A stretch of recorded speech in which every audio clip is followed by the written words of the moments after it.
first step in destroying the black community is to dismantle the black family. So aside from her record as a prosecutor, why don't we ask Mrs. Willie Brown if Kamala Harris cares about black families?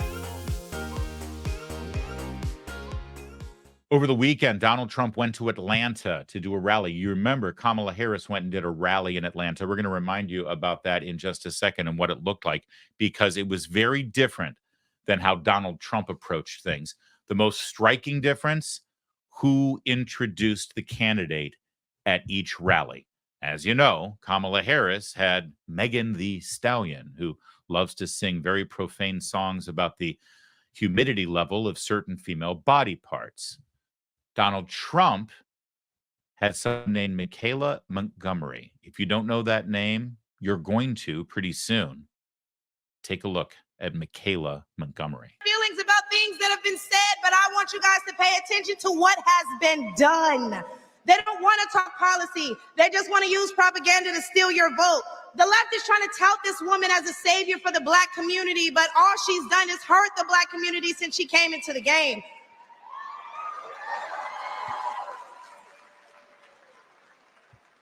See, the first step in destroying the black community is to dismantle the black family. So aside from her record as a prosecutor, why don't we ask Mrs. Willie Brown if Kamala Harris cares about black families?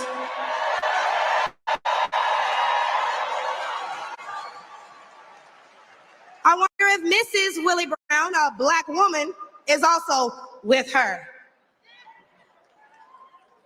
A few days ago, President Trump said he didn't know Vice President Harris was a black woman. I'm trying to figure out what all the outrage is about, because she's only black when it's time to get elected. Did I lie?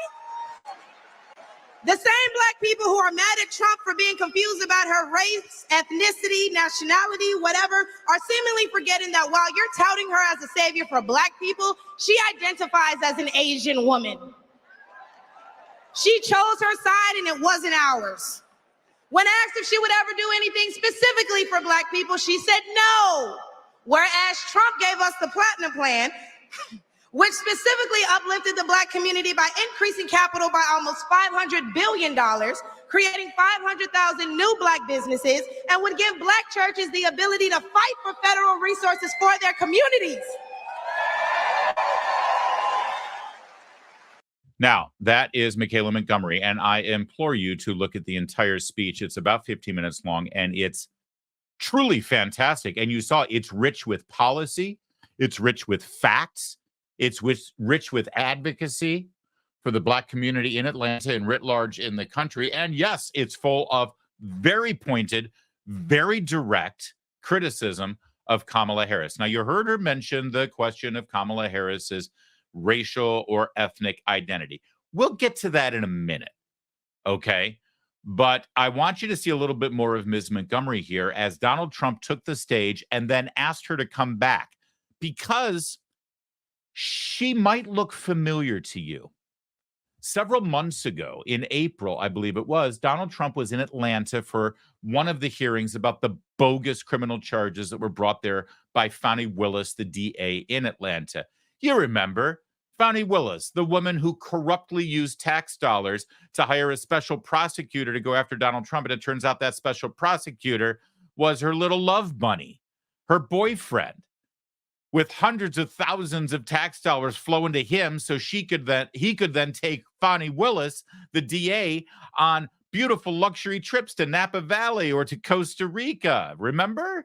Yeah, well, Donald Trump was in Atlanta for one of those hearings, and then he stopped at a Chick-fil-A. You remember this? And he bought sandwiches for everybody, for the house. And there was a woman there who said in the crowd, Mr. Trump, I don't care what the media says about you. We're with you. We thank you for what you did for historically black colleges.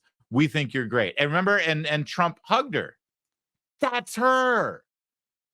That's Michaela Montgomery, same woman. And Trump wanted to give her a little love on stage. This one is so smart, so sharp. She grabbed me. She gave me a kiss. I said, I think I'm never going back home to the First Lady. You were supposed to keep that quiet. See, now, for the average politician, that's death. For me, I don't care. I just want to tell you, you are an unbelievable person with a great personality. You lit up the whole room. You lit up the whole room. I said,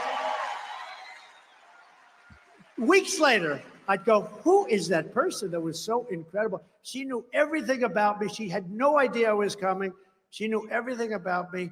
And you know, the historically black colleges and universities, I gave millions and millions, billions of dollars to. They kept coming back. And I said, why are you doing this? And we gave them long-term funding. And she knew that because she said her college, which was, she loved her college. She said it was so great, right? You loved it. The illustrious CAU. Yeah, that's right. She loved her college, and she said, you saved my college. What was your college? Tell them. The illustrious Clark Atlanta University.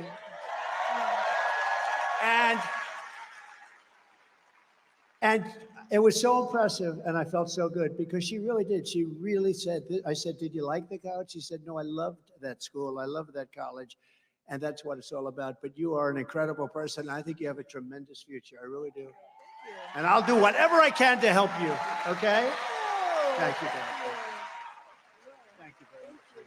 Great job. You want to say something else? Man, you know, I thought I was done.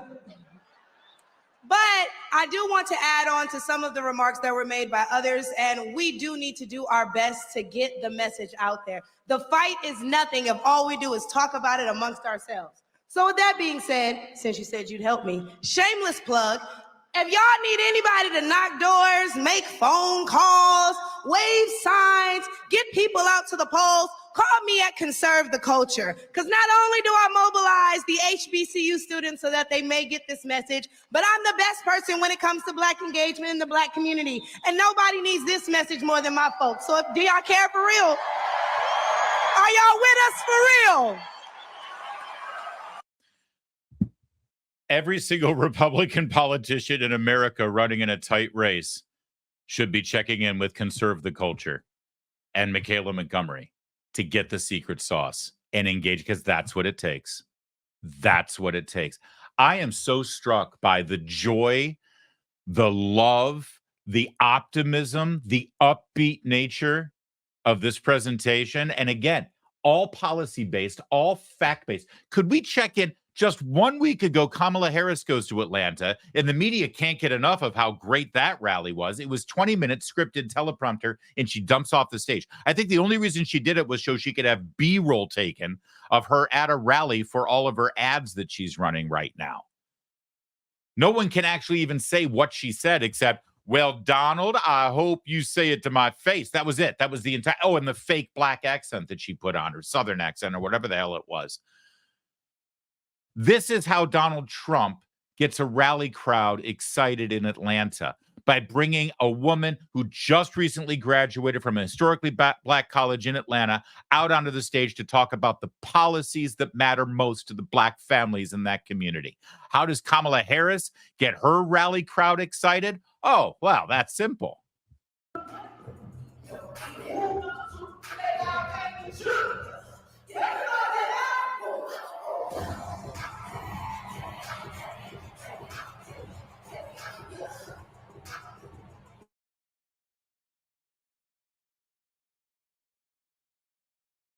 Yeah, watch, we're going to get a copyright hit on that song now, probably.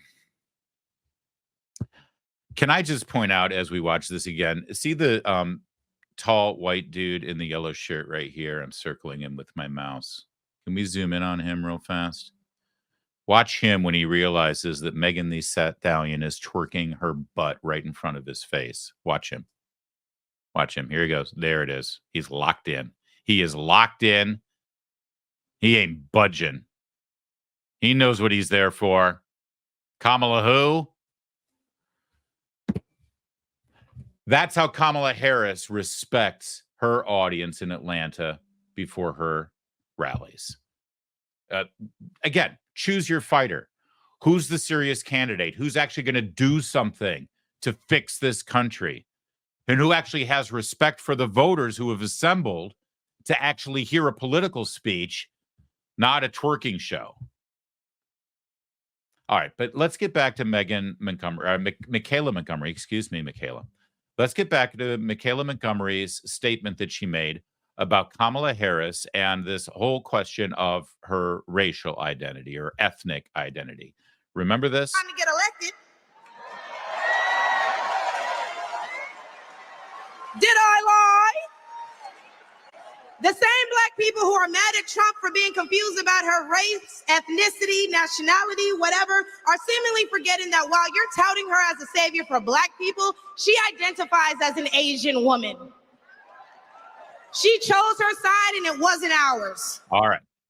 Now, that message, I know it's very controversial and people are very upset. Mostly white people, I've noticed, are really upset, mostly white liberals, but there are some white Republicans who are like never Trump adjacent or never Trump curious, perhaps, or they used to be never Trump, but they're now for career reasons. They're like, okay, I'm not never Trump, but I've got a lot of criticisms for that man.